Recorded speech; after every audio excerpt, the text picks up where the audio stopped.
just hit stop. Yep. Okay. That's it. Right.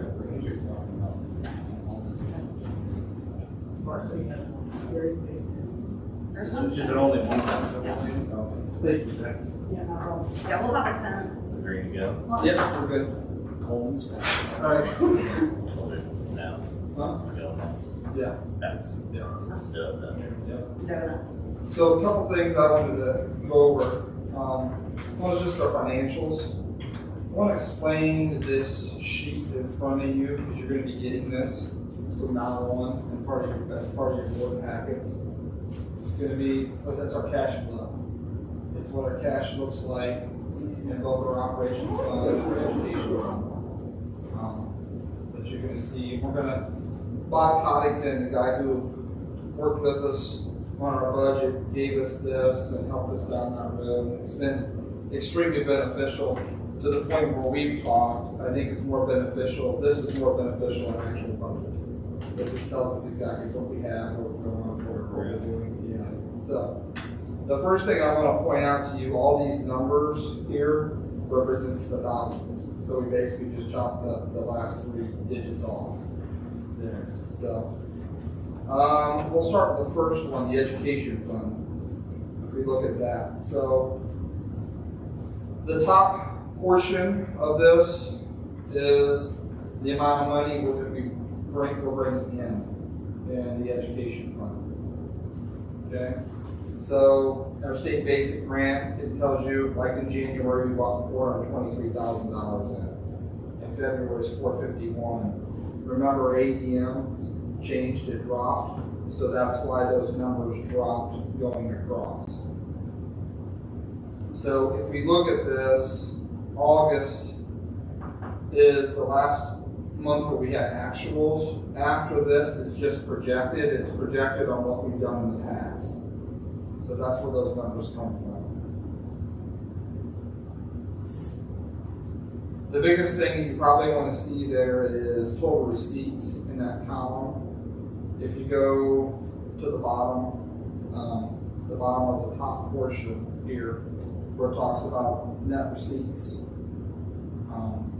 it's $53.88. That's the amount of money that we're going to be bringing in from our education fund this year. And then the bottom portion is our expenditures and how much we're spending in each portion.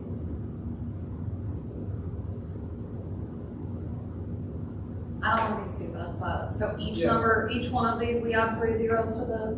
Yeah. Okay. Yeah. So like the upper left hand corner, the 2,926, 2,000 is 2,926,000. Yeah. Just wanted to double check because with the comments, then I got it. So it fits into all the things and makes it fit on a piece of paper. Perfect. And also decent sized piece of paper. So we're basically spending an extra $1 million. Yes. Out of it. Yes. And is that the transfers to operations? It's not all transfers to operations. So if you look at our total, our net expenditures is 6,464. You see that at the bottom? And if you look at our total receipts, it's 5,388. Is that the million you're talking about here? Yes. That's the $1 million extra that we're spending. And if we look at that, we can see what that money is being spent on. Some of it is that we have transfers. We're going to be expected to transfer, as of right now, as it's put on here, as we record, we're going to transfer $491,000 from education to operations. That's in here. That's in there. Yeah. If you go to if you go to transfer to operations,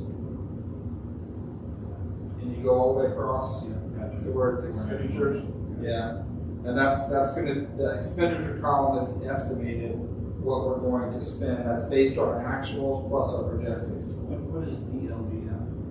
DLGF is the Department of Local Governance and Finance. It's how we receive, who helps us determine how much money we're going to receive. To the government. Basically, yeah. And you have a further breakdown yourself. Not that I'm asking to see it. You have a further breakdown of this chart. We can break it down that more. feeds into these numbers. We can break it down more, but this is a really good representation. Oh, this is great, thank you so much, I'm Yeah. thrilled. Yeah, this is a good representation of where we're spending our money. Some of the things, if you go all the way over to the right, it's our 2024 actuals. That's the money we actually spent in 2024. So you can compare that with our, This year's. this year's estimates, and you can kind of see where we stand. We're up almost 700 more we're expecting to spend this year. Yeah. I noticed we have in the 600 line supplies, utilities, I noticed there's an extra 300,000, 350,000 roughly You know what that is? there. What is that? That is our, what we spent on creative. Okay. So that reflects that curriculum money that we spent, which we knew we were spending. Right, right. And we knew we were doing transfers.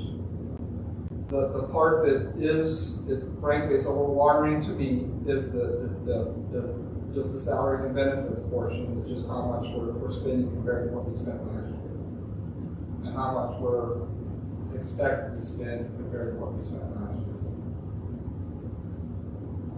There's that Say salary. that again, you're concerned. With the 100, 100 row there, Yep. yeah, if we go across, we estimated we're gonna spend $3,895,000 in salaries. And last year, we spent $3,677,000 in salaries. So we're looking to spend 189 more Yeah. this year, and we're looking to spend. We're on track to spend that, And we're expected to spend 322 less on benefits. more on benefits. So, So, based on these numbers, 73% of our education fund is being spent on salaries. So why yes, why the negative versus positive here on 189 and 322? If we're both, I see that we're expecting to be over or more on both those lines. So why? where are you at, Brad? I'm sorry. Line 200 benefits. Yep. The plus or minus. I see a minus 322. So I guess that. The minus 322 is that according to our budget last year, we appropriated $1,023,000 in benefits, and we're on track to spend $1,345,000 in benefits. So we appropriated according to our budget, so that's where those numbers are coming from. We are under in salary, but According to what our appropriation, what we have appropriated, okay. but it's not according to our actuals from last year. Our appropriation is when we More were than, it's more than last year, but we appropriated more than last we year. appropriated more. Right. Yeah. So this is comparing. Yeah. The biggest thing, I guess, if you don't take away anything else from this, take this away. Go to the bottom row, cash balance. If we look at our cash balance when we ended January, we were at $2,790,000.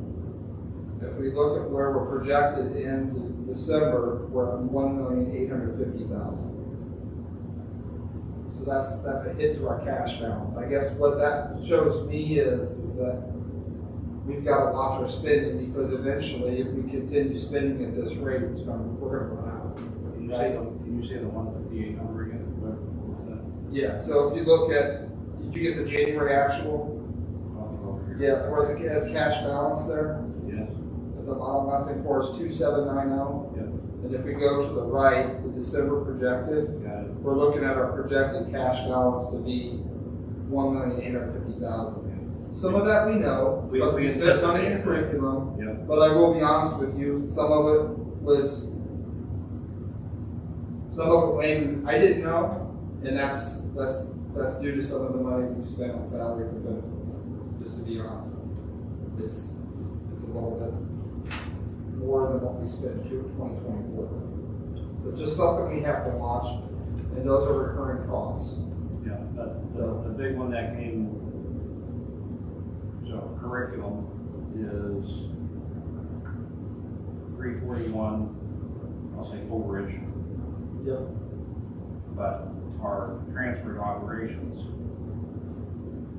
I mean, between those two alone, that makes it up, essentially, That makes up a lot of it. the majority Yeah. of it. And so transfer operations is a new thing that we re-engaged that we hadn't been doing, right? So we just didn't put an appropriation in there for there. And appropriations are just our guess on where we're gonna spend it this year. So at the beginning of the year, we hadn't been doing it, so there was no appropriation put in there. So is it fair to lump that in with the variance in cash? Absolutely. It is. But when we go to look at operations, we're gonna see that we needed that money. Oh, I'm not arguing. Yeah, I'm not arguing. I just want to understand where the bleeding Yes, is. yep. So can I ask a past history question? Because I don't know.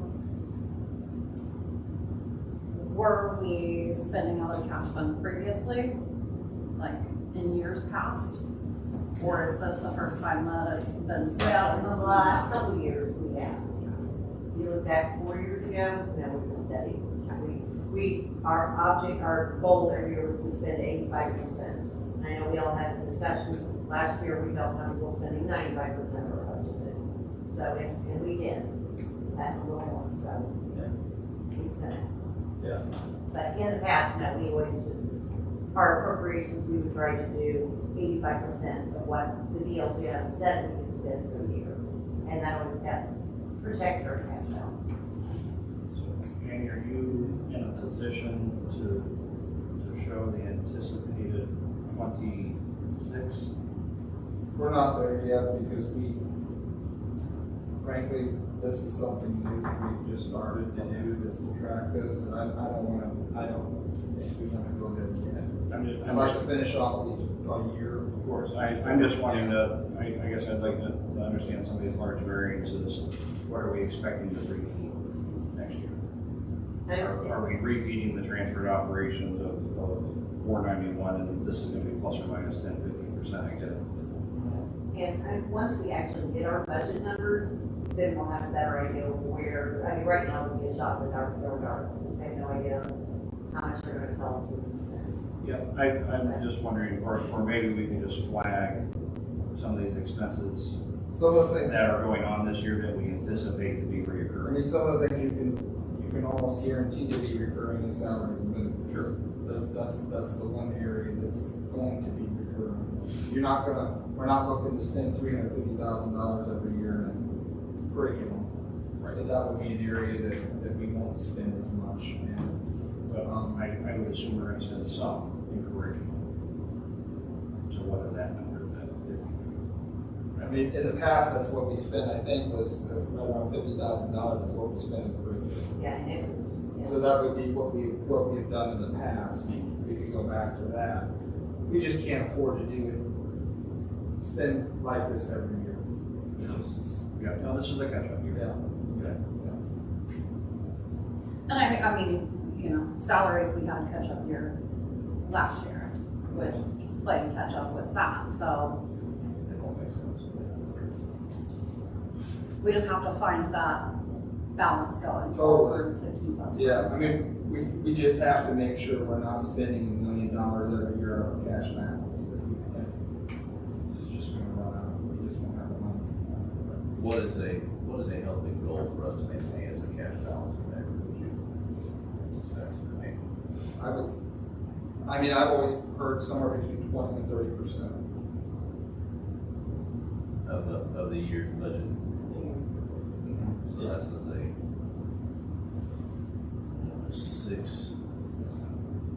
we had a total expense of 646. While he's doing that, the transfer operations, is that looking to continue as is, so we're gonna see that number each year? I'd say yes. Because we also did catch up on bus driver salary and a few other things there that was spending more than it as well, so. And then on the 300, we're 100,000 over on the 300 row. Is there anything that drove that we're expecting to repeat? Or can we have a positive there next year? What do you think is coming? Which one did you say that? Three hundred purchasing service staff Actually, development. a big part of that is the, SLP. And the therapists that we're hiring from outside and paying huge dollar amounts for. So at this point, that's gonna continue. So many things have changed in the last They couple have. of years, just like that, that Yeah. wasn't accounted for 2 years ago. Well, 2 years ago, we had an in-house person and we were paying them out of salary line, so it wasn't coming out of. Oh, it wasn't even coming out of there. No, it was included in the salary, Yeah. so So that's it's kind of an 100%. unexpected, no way to know that's coming.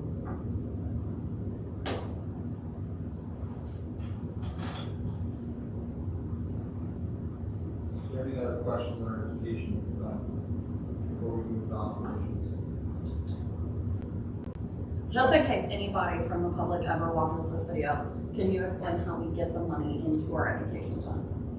How we Just a brief, quick. Yeah, so we get the money in our education fund from the number of students that we have for ADM. And that's a large portion, it's our state basic grant. It's almost $5 million in our education fund comes from just the number of students. So, But and then we then, also get money from interest, we can get it from interest that we earn. We get some from preschool fees that we charge for preschool. And then other we have some shared services that we house here that other people use and we bill them for it. So, but primarily it's a number of students. and then property taxes go into the operations Operation fund, fund. not the education Yeah. fund. And there is no way to transfer from operations to education, you can only transfer from education to operations. Legally, I think you it can, is. Legally, yes, you can transfer from operations to education, it's not, No, it doesn't. no, it doesn't, because you don't have the money in operations from your tax dollars to be able to fund that. You almost have to transfer from education operations to maintain the operations that you have. So it's not. I mean, I was thinking, in the future, over like 10 years, if we were to try to maintain that tax rate that we have and utilize it appropriately, perhaps, but we're way far from ever having that situation. With the benefits at a minus 322, is that number looking to continue? I can't see how that would change. The only thing Yeah. that should change on that, I would think, is like healthcare went up 3%. So it's gonna get worse by 3%.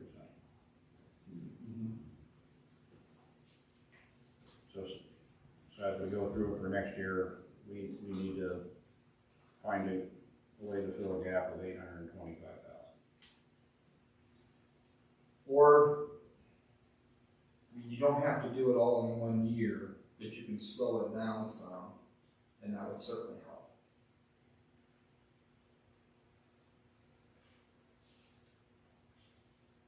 See what I mean? Yeah, Yeah. I mean, we can work our way towards a balance. It's gonna be difficult to save $850,000 in 1 year. I get that, yes, absolutely. Yeah, But that would be our. it's something we have to definitely be cognizant of. And that's with the thought of anticipating that we're not going to spend, or we're gonna spend about 300,000 less next year on curriculum.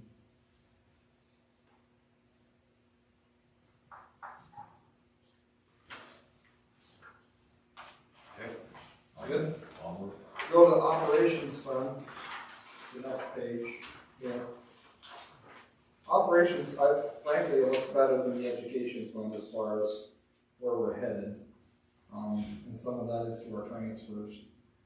The top row, we have our property tax dollars, that's how much income we get from our property tax dollars. Going across, you see that June, we have over $1 million. And then December, we have $748,000. Those are the 2 months that we collect property taxes. The reason why they're different is because you generally collect more money in June, because some people choose to pay their property taxes all at once. And then other people don't, they choose to pay those twice a year. So that's why the June number and the December number are a little different.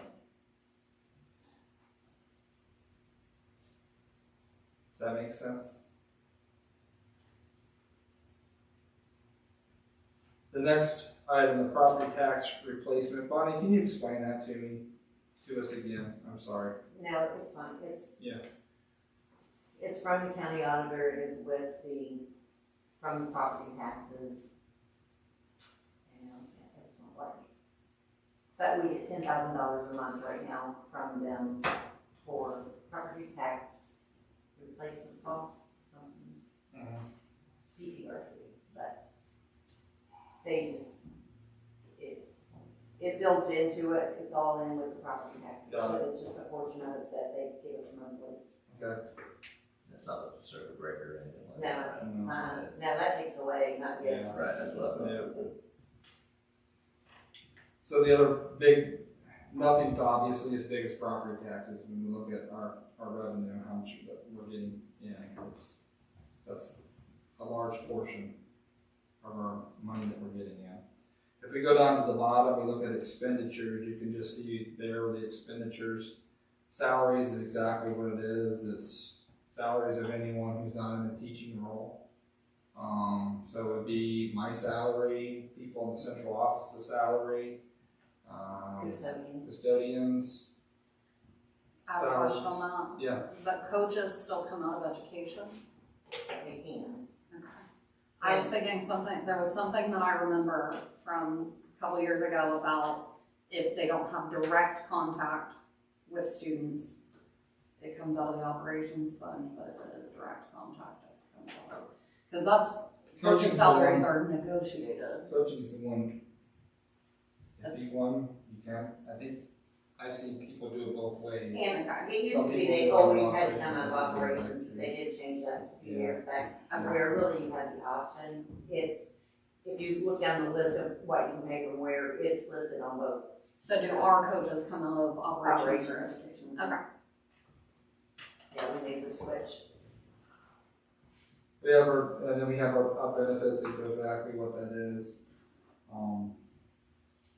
Let's see here, I mean, I think a lot of the other things are obvious. The transportation insurance, the 500 column there, or 500 row there is it's what we're spending on our contracted drivers. What's A lot of transportation. How much of it is insurance, how much of it is the transportation? Do we have those numbers anywhere? Maybe, I mean, it's not a big deal, it's just. A large portion of our insurance was spent in July. You see how we have the 95 there? Yeah. That was a large portion of that was, Yeah. correct, Bonnie, was our insurance there. Yeah, I guess I can kind of see that it's pretty. And if you look at 60, yeah. 60, pretty consistent, other than that. And we pay our insurance quarterly, so realistically, it should show up every 3 months.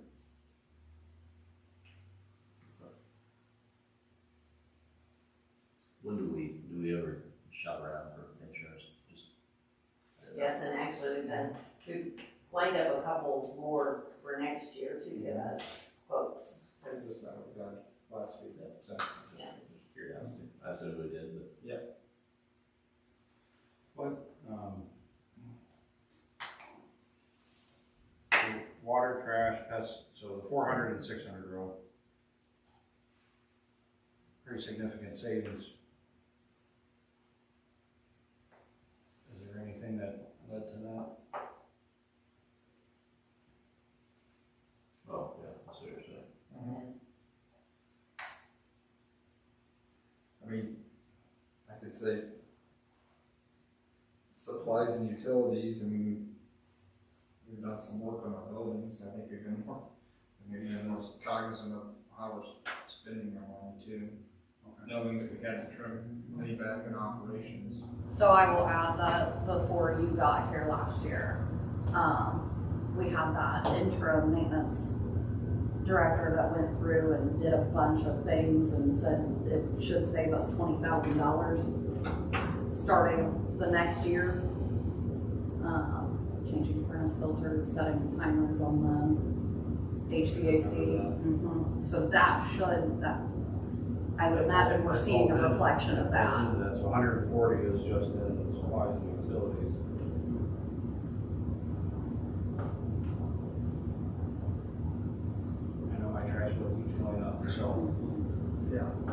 it'd be interesting to understand how we, it's great, Yeah. but how do we save there? Yeah. Go to the bottom, you can see our cash balance. I mean, this is a positive in my mind. We ended January with the cash balance of $145,000. We're looking to end December with a cash balance of $323,000, and it's not gonna go down. From December to January, it's not gonna go down, below $145,000. So we're gaining money in our cash balance and our operations fund. But we're also transferring in $490,000 from our education. We're looking to transfer in $490,000 from our education fund into operations, to where we will have, maybe hoping to have maybe $100,000 extra in our cash balance and operations at the end of the year, hopefully. It just goes to show we have to transfer that money from education to operations. Because we do the cash balance in November is negative, Yeah. October, November, because we only get those deposits June and December, so if we don't do transfers, we're negative. On the transfer in, that is the transfer from education. It is, So the 491 jives the $491. with the education. Yeah. If you go back and look at education, it's the same. Minus 409, so that's coming from our estimate to actuals. How did we come up with that estimate of 900? I believe it's our budget. From what we put in last year, we told, when they did the budget, they said we would transfer 15%. I believe that's the 15% transfer of education. 900 is 15%? Okay, I missed that before. So 491, we're only at around 7.5%. Right. I know, as of June, we were at 11.3%. So, but we don't have any projected to go at all in October, November, December. Got it. So, If you look over, go to the other page, Brian, the education fund, you can see that we haven't put $0 transfer from that amount to December operations. Well, that or not, just a full percent. No. Would you consider that variable of transfer 0 to 15%? Can that be our place for helping to find that balance? Because we're still 825 short in education. And in time, we need to build a little bit of a nest egg on operations. But in time, would we play with that number to help balance between the two? Absolutely. Yeah. We've had that conversation already about. it's just that That's, before they did the change, sorry, no, you're good. before they did the change to education and operations, they used to be, operations was made up what was 3 different funds. But we always kept a similar balance in education and what made up the operations. So I mean, it was always the same. And then without doing the transfers, it's just constantly done this, so Got it. working. Yeah. Yep, no, right, So, we're we in want to recovery get back up a mode. little bit, and then yes. then yeah. Absolutely. You had mentioned that there were some efficiency changes with some of the transportation stuff. Do you anticipate those costs? Do you have an anticipation on what those costs look like in savings?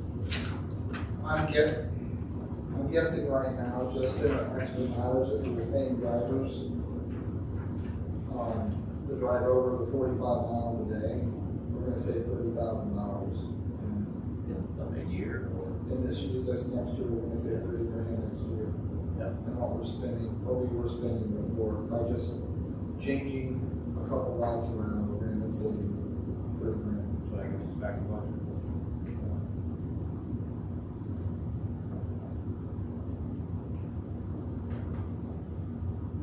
Okay, and you touched on it a little bit there, Bonnie, but will you, I mean, I know you've given us this lesson 7 million times, but will you again tell us the history of how the funds used to be versus how they are now and why, like, the bus replacement plan capital projects, why those exist?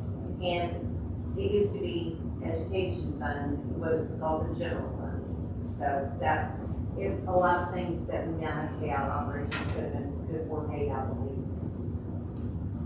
the general fund.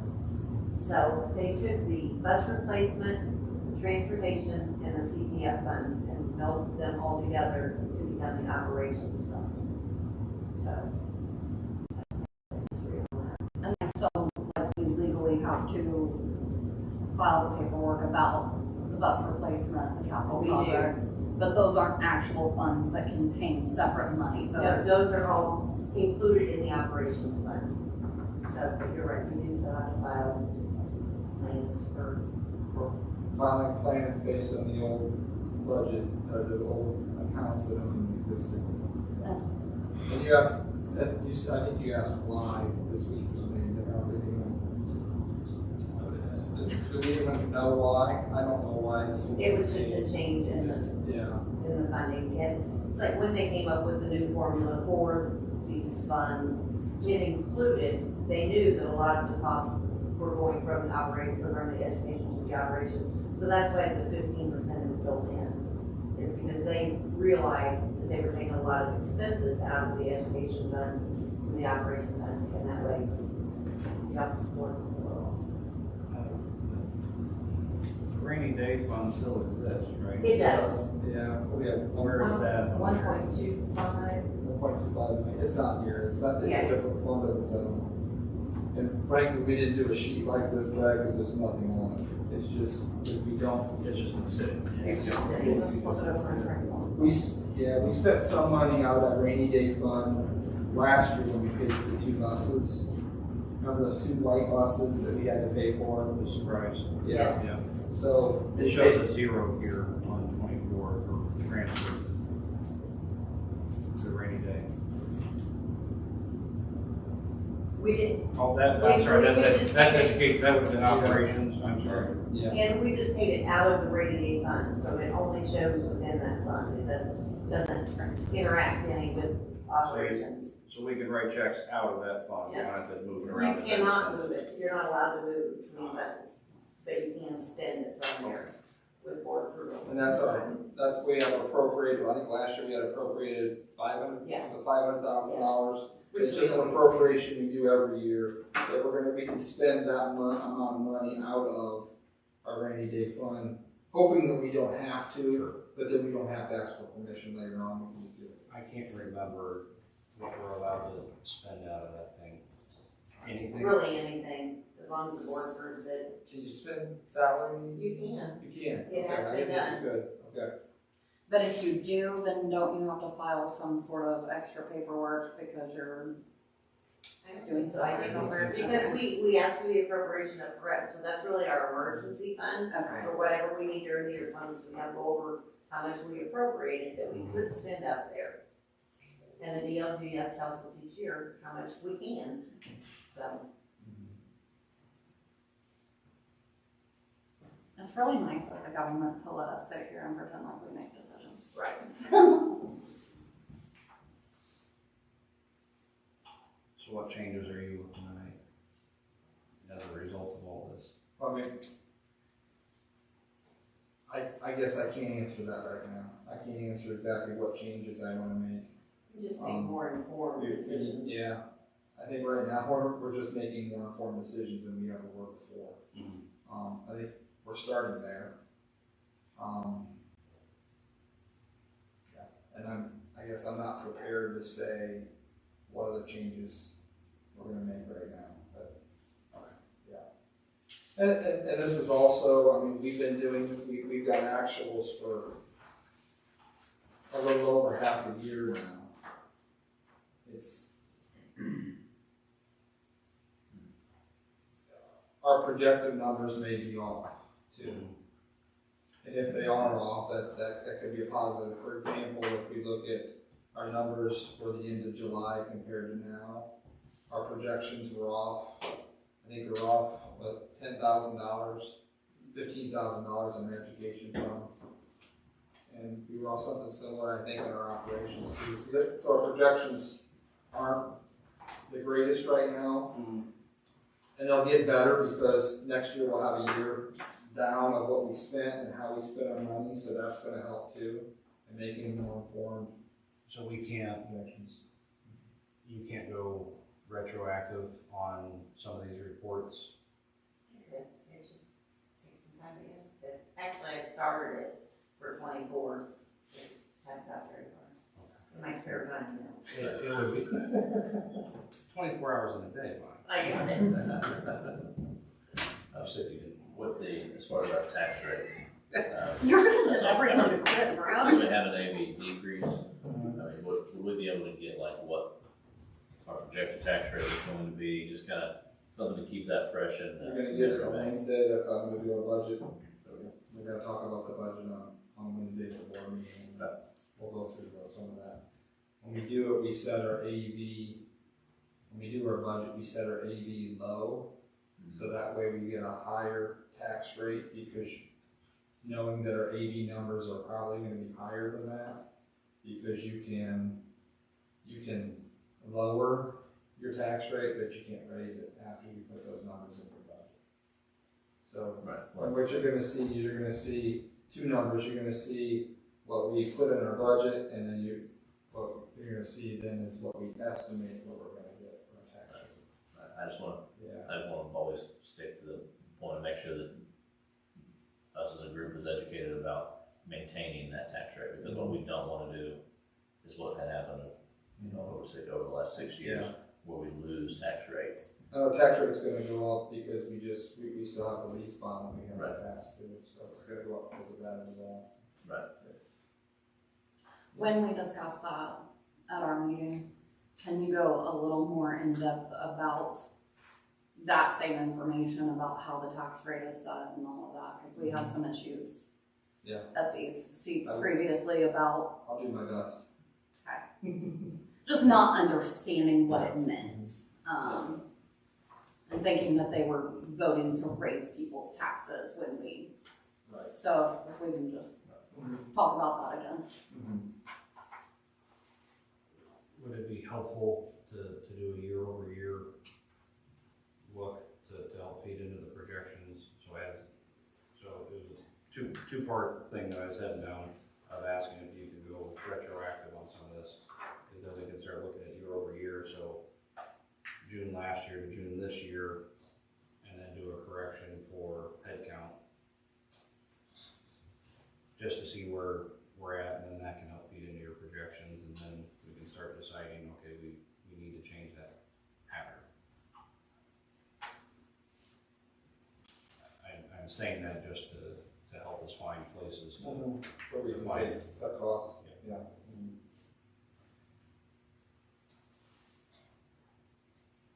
As far as the tax rate, is there any chance of, You gotta be careful what I say, yeah, we still have another part of this in the next 2 months with, just what's around the bend here. I don't want to go too far into that, so. right? And okay. when we have the discussions about tax rate, Mhm. one thing we've never had as a group, and which is kind of a taboo thing to even talk about, is we never said like, what is a goal that we want our tax rate to be like? Because it's kind of our job as a board to strike that balance between too much taxes, too little taxes. And I think it's just, we need to just have a frank conversation about where we're at, what is an acceptable number for our community, both that provides for the school and whatnot. So I want to make sure we're at least having that discussion, because I feel like that gets dusted under the rug, and because everybody's ready to talk about it, and then it just winds up coming out like a dragon years later when there's a big problem. So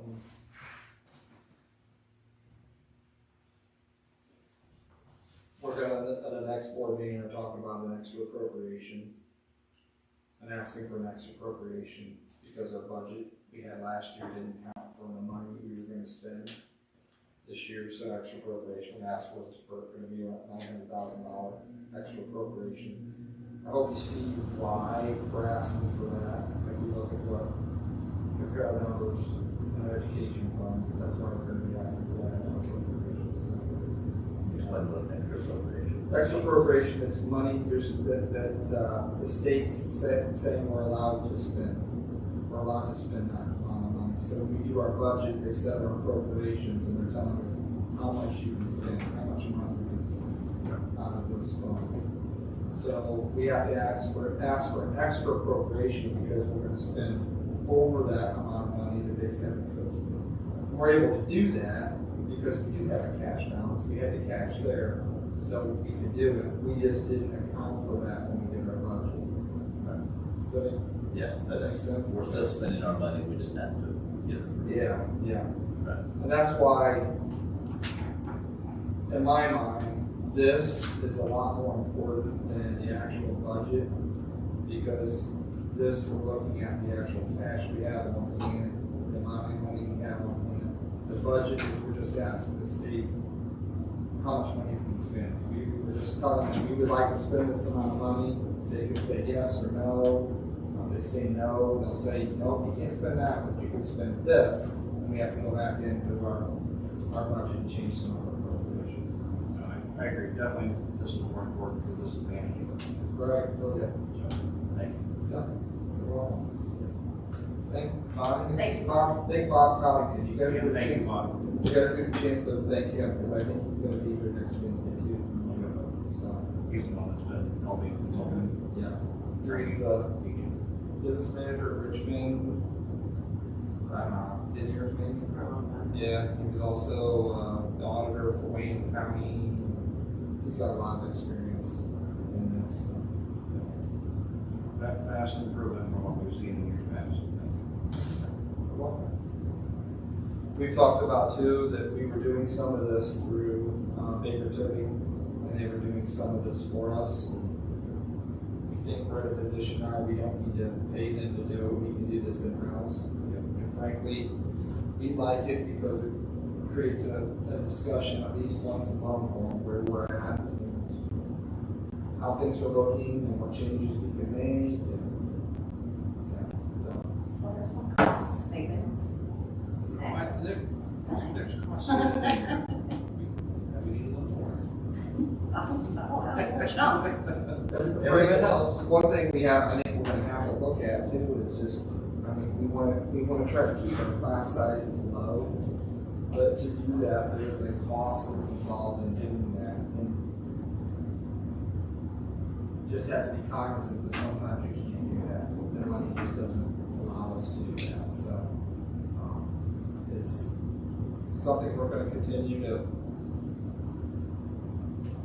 use to make decisions, and this will help drive our decisions that we make. So, it's just, my plan is that you guys will get this once a month when you get your the board packet. This will be part of the board packet. Yeah, it'll probably be just, we won't talk about it in depth like this. But it'll be part of the board meeting where if you have questions, you can ask them. It's gonna be good to track to month over month to see where we stand.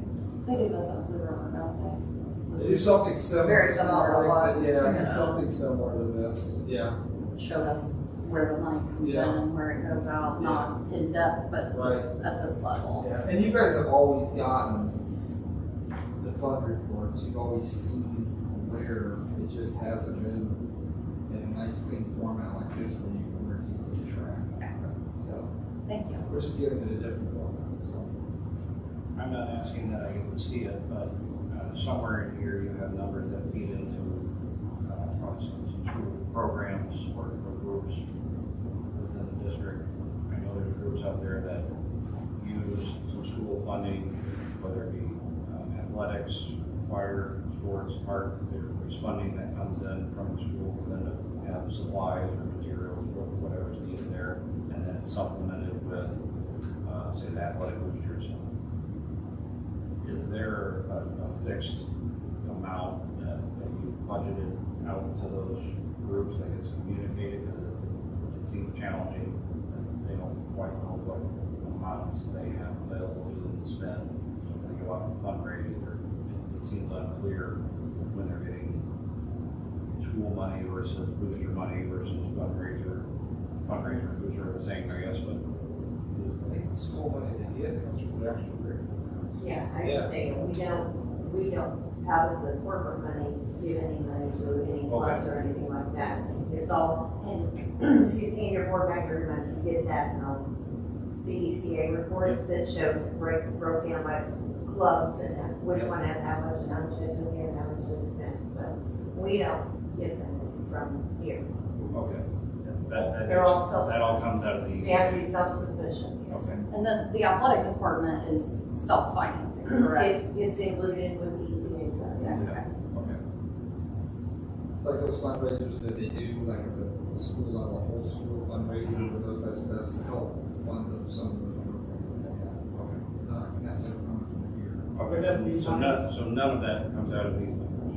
Okay. Well, the coach's salary. Coach's salaries, too, Coach's yeah. salaries. That would be, yeah, Yeah. but not to the equipment and some of those things that you brought up. Okay. Not even like the people that are paid the table tickets or concessions, that all comes out of the athletic as well. The only cost we have is occasionally something on, say they need basketball backboards or something physical, a Facility building, related. facility related. Then sometimes we pay part of it, sometimes we pay all of it, we just, Is that just An example would be the baseball field last year. We had to do some work with the baseball field. We paid for the supplies and they paid for the labor.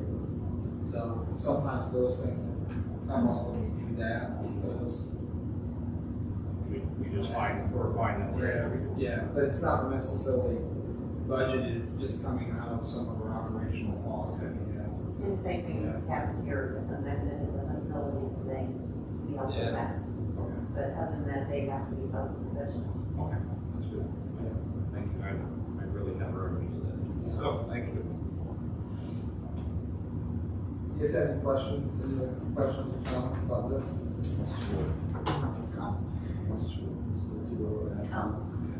I'm gonna take a bathroom break. Go ahead. Sounds good. We're gonna have that.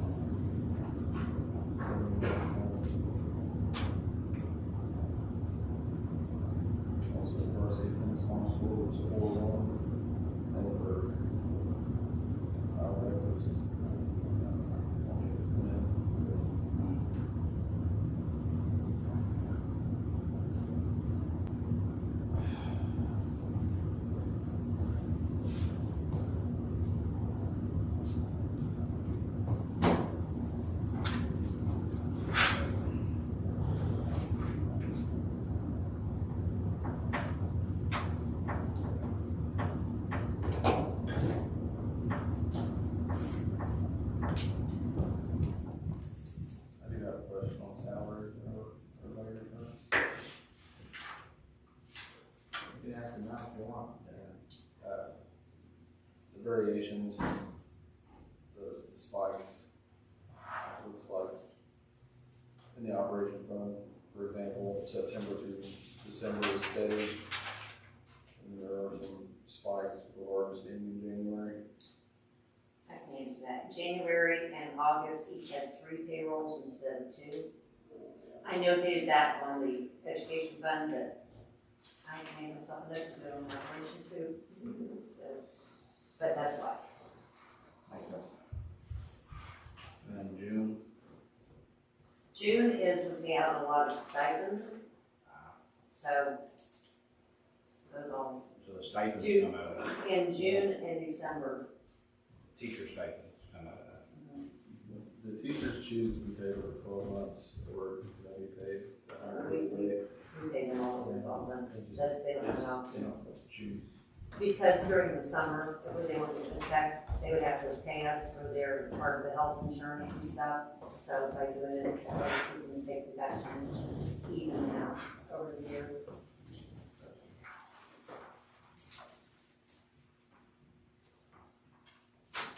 You good? Good. Good. We're gonna talk about goals next, district goals. For the upcoming, not just year, but years down the road. I do have some documents here for you, if we wanna look at. Guess what, before we do that, let me just talk about a few things here. Things are changing. Over the next year, I believe things are gonna be changing quite a bit as far as what data that's available and what we can use to track things. Some of that is going to be is due to the just change in iLearn, and that there's iLearn checkpoints now, and because we have these iLearn checkpoints, we're not sure exactly what iLearn is going to look like at the end of the year. You know, what's that test going to look like? How is it going to be different? How is it going to be the same? I think, and Beth, you can correct me if I'm wrong, I think that the summative is going to be very similar to what the summative has been. Shorter, much shorter. Yes. Okay. The what, I'm sorry? The summative, the year end, like right now, iLearn's always been summative, right? It's always a test that we take at the end of the year to see the knowledge of the students. Got it. Well, right now, we're gonna have these checkpoints throughout the year that's gonna measure where they're at that point in time over those the topics that they should have covered. And then they're gonna have a summative one at the end of the year. That summative should be very similar to the summative we've had. Mhm. But obviously, it's changing some because if it's shorter, it may not be exactly the same. If the The scores test might be, itself is less questions. yeah. It's the window, I believe instead of it's. So half 4 the month, number of 4 week days. window now, right? Uh-huh, Yeah. it's half the number of days to test the kids than it was in the past. So that's a change. With having these island checkpoints, they've also diminished the amount of money we get in our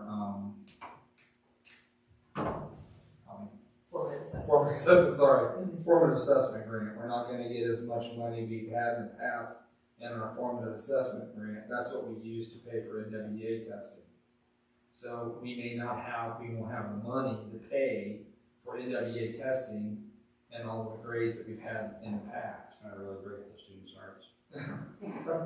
Well, even if you did have. I love NWEA testing. We haven't told them yet. I don't love that they have to take the NWEA testing. I love that we can look at the results of that because that is, Yeah. it gives you a much better Totally. picture of where they started, where they're at.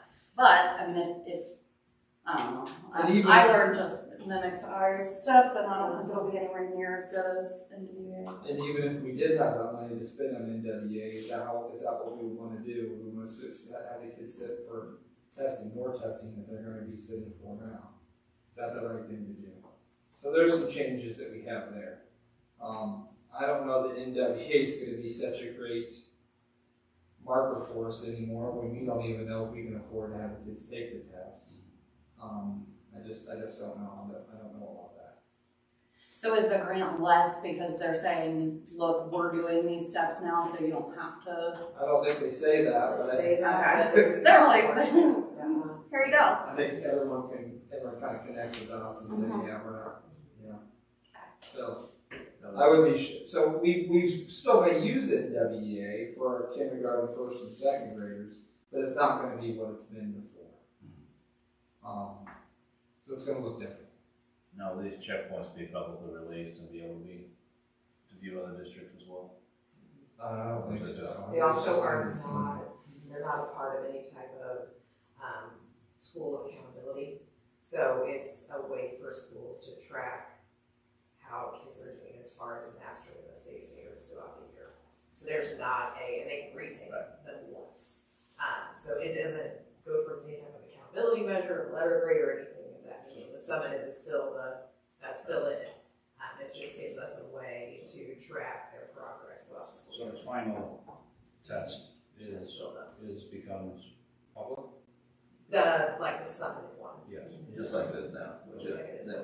But the checkpoints in between are really just an internal thing. The checkpoints, if you're gonna strategically test, you wanna try to take the test at the beginning of the testing window, knowing that you may be able to test them again at the end of that testing. They actually changed that.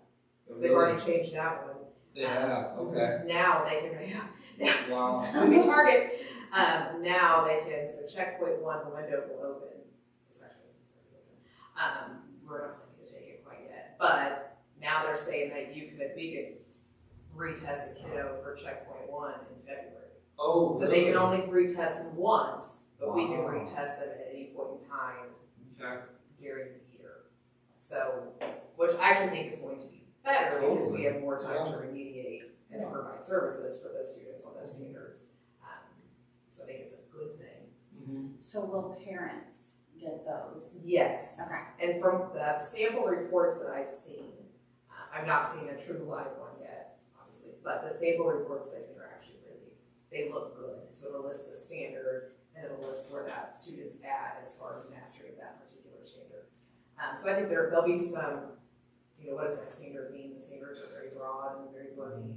So I'm sure there's going to be some questions about that. But I think it'll be a better measure for parents to see exactly where their kids are as far as achievement goes.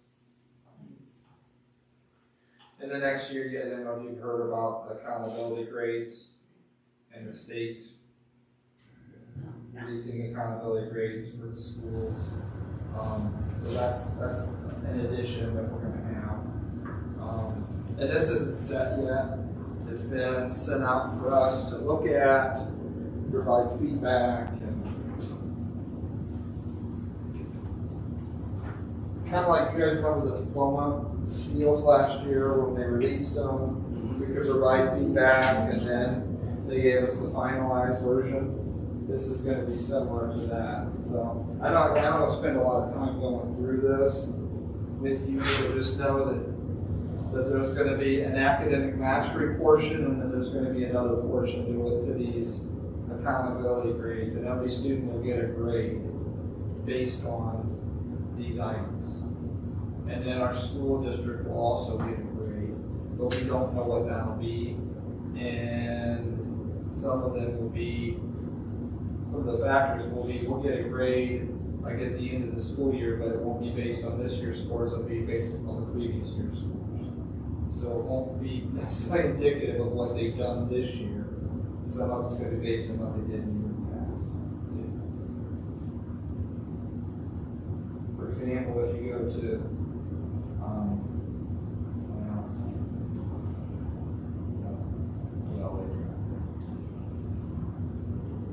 so this gives you an idea of what the accountability grades will look like. I mean, it's not, we're going to be getting a grade similar to what we used to. Remember, we used to get a district grade of an A, B, C, D, and we're going to be getting something like that, but I don't know what that's going to look like. We have nothing to compare it to right now. We had a meeting yesterday. I had a meeting with Taylor and John at the high school. We talked a little bit about that. This may be a good way to talk about the progress. We talked about the progress of the senior high, how we map that, and how we look at the progress we're making or the change we're making. In fact, this could be one way to use that. But we're not ready to go to this yet because we have no idea what it looks like. We have no idea what it's going to be. We have some sort of idea of what's going to be based on, but nothing set in stone. When you say you don't know what it looks like, you don't know what the hierarchy, school ranking or rating or school is going to look like? We don't even know if this is how these grades are going to be calculated. This could totally change. So the factors, I mean, they could come back and they could say, for grade 12, we're going to use academic mastery. It's going to be their SAT scores from the junior year, which is crazy in my mind. Yeah. And then they could say that we're not going to do college level coursework credit. It's not going to factor into it. They can do that, or they can say that we're going to take off school attendance. That's not going to be one of the factors we're going to use. Yeah. So we don't know exactly what that looks like. So it's hard to say we're going to set a goal based on that. And the reason I'm talking about this is we talked about setting district goals with hard numbers.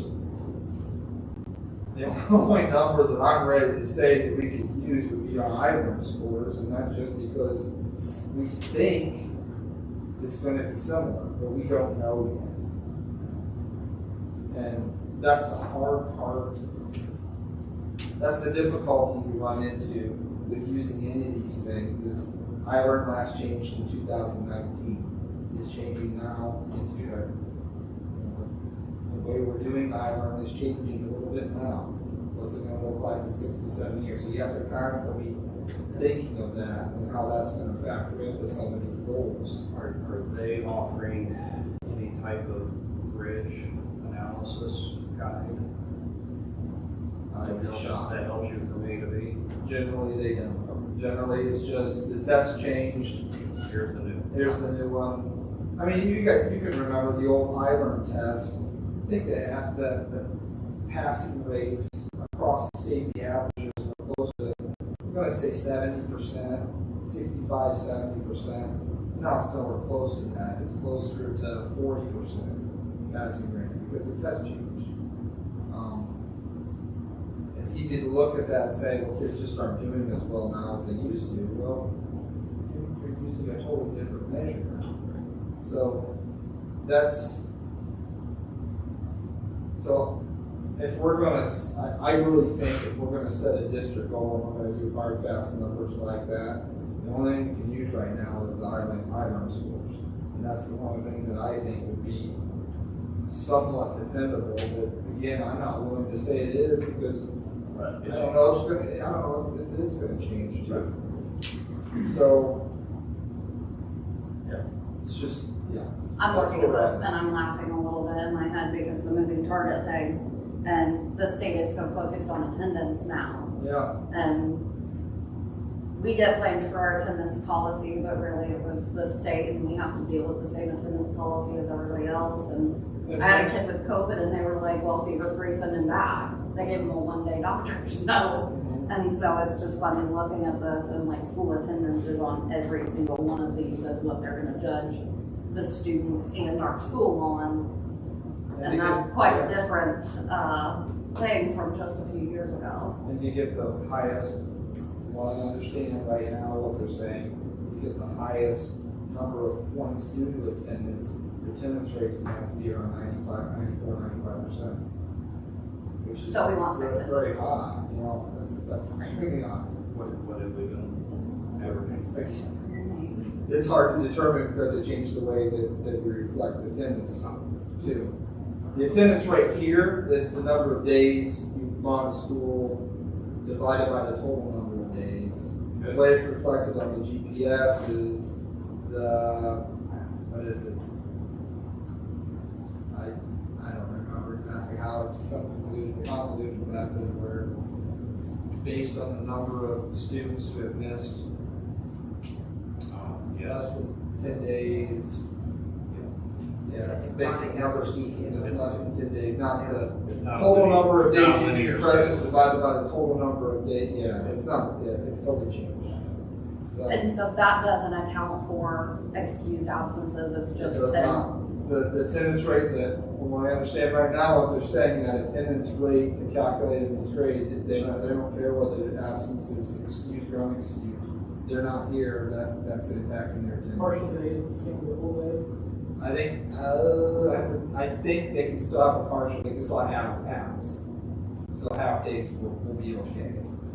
It's just But frustrating. it can't be like 3/4 of a day, nothing like that. It's either you're here for a full day, a half day, or not.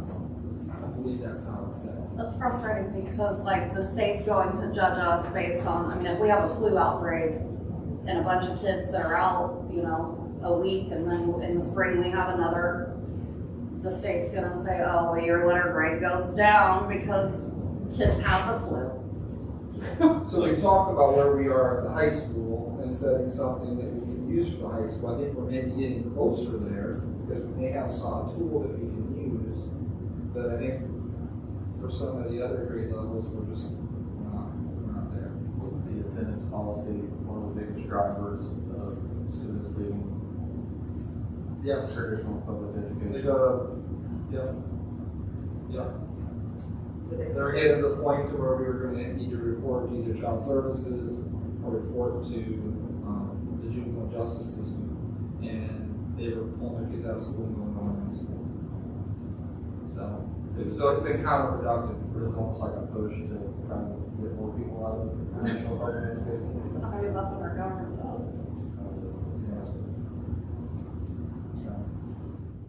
So I is the only data that we feel comfortable using. And Yeah, I mean, right now, Redwood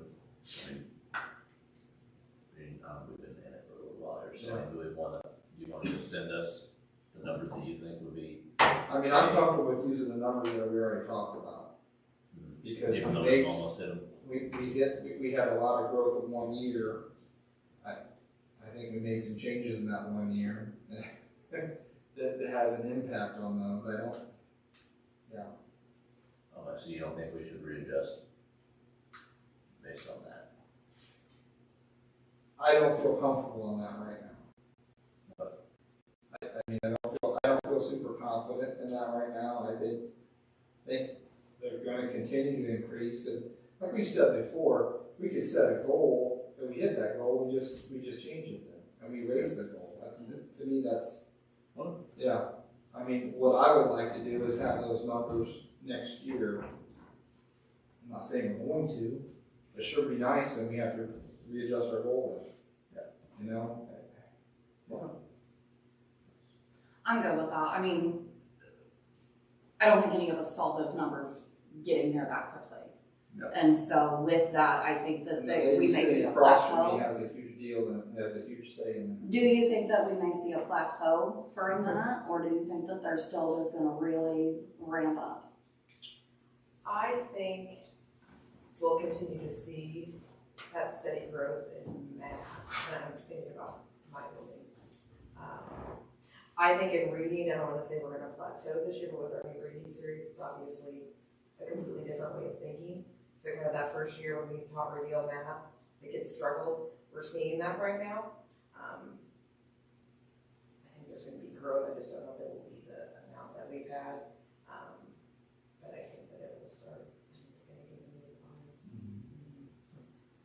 Like saying that, you did a great job in developing Dogs. the students. It's the staff. But I think our math scores will still increase because our 8th grade scores really can't get any worse. And I'm not, maybe that's the wrong thing to say. No, it's honest. They're honest. gonna, that should increase it, yeah. Yeah. So I think, Right. they should increase it, just, yeah. But then NWEA, we just need to throw out a goal for NWEA because we may not use it. I said, just if the discussions that we're not gonna use it, why waste time setting a goal? Yeah. That's my personal take. No. What's your take? So this is the end of 2 years? As far as We would look at this, I think we were looking at our goal to be over the next 3 years, we would have we would hit this mark over the next 3 years. And that's where I run into NWEA, I'm not sure we're gonna have it for the next 3 years. And a lot of it, funding wise, I can fund NWEA with our HA grade because we use it in our identification process for high ability. Right now, this year, the decision will be made based on testing fatigue. So with the addition of the checkpoints and then NWEA testing, how much are we actually testing our kids? So by the end of the year, when they take that summative assessment and I learn, they're done. They just did CDC tests all year. I think we will continue it. I think it's kind of like an A on this piece of paper. We'll continue in K through 2 because I like to have that triangulation of data, 3 data points when we sit down and make instructional decisions for our students. I just don't know anything about that. And maybe it's something we revisit next year too and say, we are gonna use, because right now we don't have we talked about getting some sort of barometer or goal for our senior high students. We don't have anything for K2 students, so maybe that's something we look at for K2. So K2, we'll look at NWEA. 3 through 8, we'll look at iLearn. 9 through 12, we look at accountability, I don't know. There's some dibbles. Yeah. There's some dibbles in K through 2. It's only ELA, so there's not a math measure, but we do have dibbles that we will continue to do. Sounds good to me. Okay, so I came under prepared. What were the goals that we had previously? Yeah, I have those, I'm sorry, Blake. I walked in here and didn't even I was have a looking. pen. I was looking for in line, but What we set last time was 48% of our students are proficient in English language arts, and 45% of our students are proficient in math. So that was a progressive growth year over year, right? That was the. That was That was what we it. wanted to be at the end of 3 years. We That wanted was to at have the end of 3, okay. 48% of our kids and 45% of our kids. And where are we at right now? Right now, we're at, sorry. I told you to make a scratch. Right now, we are we're 42.7 in math. And ELA, we're at 46.3. So we got. I'm cool with coming 2%. back and looking at that in a year. I mean, Oh, I think you need more than one data point, so I think let them stick, or let them ride, and let's look at it again next year and see what the trend looks like. Mhm. what were our other goals outside of iLearn? We really didn't have Come them up set, with we just anything. said we were gonna talk about NWA growth, and then we needed to develop something for junior, senior high, I think that was it, wasn't it? Yep. Yeah, so. We all So we're agreed still that SATs probably weren't the best, although SATs is portion of that's a large portion of that, so. Yeah. So now we're looking at the same iLearn, but then possibly using the school grid. Something we wanna look into, Okay. yeah, I think that's something we wanna keep an eye on. So we're not But I will ready. tell you that our school grade will not be good, I don't think it'll be good our first year. Because it's based on some of the scores of the past, it's not based on what we're doing right now, so. My kid with really good grades is already working his grade down with that attendance. When are you anticipating, 100% certain it's gonna change, but when is this I looking to think take effect? December is when they wanna make a decision, the IDOE. And then, And then when would it go into effect?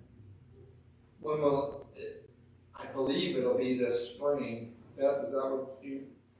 I thought it was gonna be the. Yes, what I'm getting at in the is it gonna be spring. looking at 25, 26 numbers or 24, 25 numbers? So, they're gonna be numbers, well, what'd you hear? Go ahead. I heard that it would be in effect, like this would start Next year. So 25, 26 numbers is likely Yeah. what this is to be based on. Yeah, that makes sense. We're because making of our- 3-year goals, so. Yeah, So will it be a letter grade? it will be. Okay. And each student will receive a letter grade. So, I So think then, I mean, we could look at doing a goal of, I mean, once we get real information, we could look at doing a goal of having X amount of students in the elementary with a letter grade of A or percentage and X amount in the good. high school with a, and then obviously like the goal is an A for our school. Yeah. C beginning. Yeah. Sounds good. Good. Well, we can see because Somebody wants C. difficult to set a goal with the changing landscape. Oh, yeah, we can set a good one. Right. only got one metric we can use. So, stick with that. But I mean, also our strategic plan is literally just goals for. But that's another thing, I've actually had people ask questions about that. Why do we have district goals when we don't have goals in the strategic plan? What's the difference? What I would say is if we're meeting the things in our strategic plan, that's gonna have impact on this. So, yeah, it's a question, it's gonna ask. Strategic plan takes the lead for these things. It's like strategic plans, like a playbook for your sports team. And the district goal is how to win. Yeah. That'd be my answer to that. You guys have anything else? No? I appreciate this, and I mean, just digging a little deeper into everything that is kind of our job and kind of the state tells us how to do our job and what we have to do, but, even though nobody's going up, it's still good for us to go through training. They are not all at the soccer game. Oh, okay, they're all at the soccer I'm game. glad we started this because I think Yeah. it's gonna be huge for us and the decisions we're making. No, absolutely, tremendous value, tremendous work done, so well done, thank you for all of that. Yeah, I feel like as a new guy like this, I understand, so. Yeah, That's one In percent. time, Yes. the year-over-year, I think would be very beneficial to help us find the bleeding if we have any. Because, we've got a deficit to find. It's a very clean view and it's very similar to private industries, financial reports as well. This, you got to answer this is with, like, Yeah. when you're thinking about kind of maybe not cut the fat and the cuts here. Are you thinking about, we need to cut this much from supplies, these and other, and this much from salaries, and this much, and that's kind of how it works from there, or is it just what can we cut? I know we can't go below 65%, there's some state mandates, I'm sorry, I'm losing my voice now. But is that kind of the way that this is addressed, like, I'm curious. I think it's hard to look at it and say we want to cut 10% here and 15%, 20% here. I think we just look at things and see what makes the most sense, maybe what sacrifices are we willing to make to be able to have a budget and money to afford the expenses that we have. And I'll be honest, a lot of this at the beginning is just, last year was just trying to make the best decisions you can with the information you have. But I think we got better information now than we had. So, I okay, got more information than, playing off of Beth's question, yeah. when you do sit down and start doing that, is your top goal when cutting things to stay away from anything that actually affects the kids' education? I would like to. But when we're talking about cutting money in an education fund, Everything affects. it's gonna be Yep. really hard to do that. And is there the possibility too, like if we look at our tax rate and that we are, if say we're dipping down by 2 or 3 cents, can we do a geo bond to make up for that 2 or 3 cent drop that we would have had? That would then give us, because 2 or 3 cents is almost non-existent as far as what we recognize on the tax sheet. But it would make a huge difference for us. We can look at that. You know what I mean? Like if there's a, I don't think it'll be possible. I don't think we're gonna be in a position to do that this year. We're just issuing a lease bond. I think it's hard to do. well, this would be for the next year. Right. But even if it's just a lease bond, Yeah. even if it is in conjunction with that lease bond, if it's under, because we don't want to raise taxes, but we also don't want to see our taxes drop either. Right. So if that's the reason that Triton has that steady tax rate year over year over year, is because they do these little, every year they do a small little geo bond for 2 cents, 3 cents, whatever. I don't think our tax rates will drop, but our assessed value drop. Right. I think you have to look at our assessed value when that comes back and then consider the current position. Yeah. Are you strong, so. Yeah, it does, yeah. Yeah, but I think you have to consistently examine and see what we can do. Yeah. You know, to change the rules, and what other plays are there in the playbook we could use them, so. Right. Before we cut, we want to make sure there's not a way we can't squeeze something else. So they just changed I think the rules on geo bonds too, wasn't right? If you have to do a geo bond, it has to be a term of 5 years or more. A lot of people were passing geo bonds and they were less than 5 years term was, I think. Oh. Yeah. Something. Yeah, there were a lot of new rules. with the There were, bonds. yeah, they changed the rules for geo bonds, because that's how everyone was, thankfully that's how they're funding their operation. Fund was through geo bonds, that's how geo bonds do projects, so. Yep, thank you, let's adjourn. Thank you. Thank you. Only with, where's that shovel? Next to you. It is very.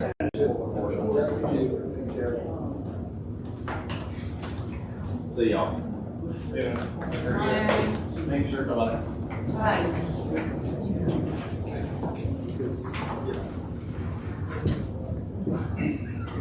I gotta stop scrolling.